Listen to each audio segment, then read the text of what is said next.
Hello everyone, James Rose here from Computer Training Source in Pleasanton, California. I thought I'd do a quick little video and show you how to use Xlookup if you haven't already used it. Xlookup is a great replacement for VLOOKUP. It gives you a couple more options on utilizing the different arrays. So I'll show you how to get it done. So a quick look at the spreadsheet. In B1, I have the employee name, and I want to go in and pull up the department, the region, the manager, and sales. I'll show you how to at least get this started and do a couple different examples for you. All right, so instead of using VLOOKUP to do this, we're going to use Xlookup. So to get that going, I'm going to click in cell B2, and I'll show you a few little tips and tricks along the way. But I'm going to start with the equal sign, and then do XL, short for Xlookup, as you can tell. Then I'm going to hit the Tab key to auto-complete that. That'll give me the open parenthesis in this case. And then I'm going to do Shift F3, and that is just like grabbing the mouse and clicking on this little FX button right over here where my mouse is wiggling. Just another way to get in. All right, then we have 5 different fields in here. I'm going to show you how to do the first 4. And by the way, anytime you see bold field options, that lets you know that that's a required field. You have to at least fill something in for that to work.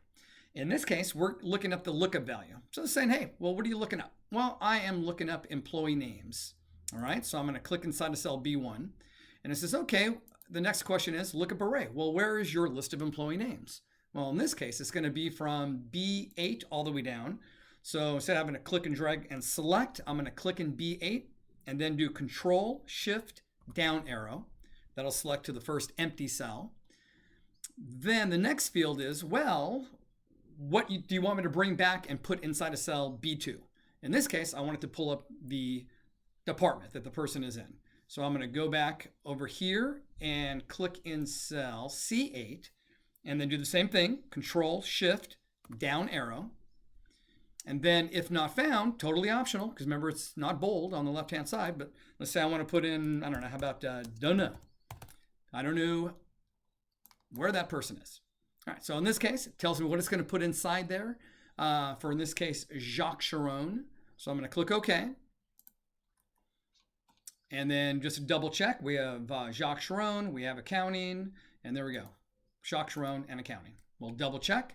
I'm going to come back to B1. I'm going to switch with my list, go to Casey. Cruise down here to Casey. That popped it to engineering. And over here on this side, we have Casey and engineering. So it looks like it worked well. Hope you guys can utilize that. If you have any questions, feel free to let me know.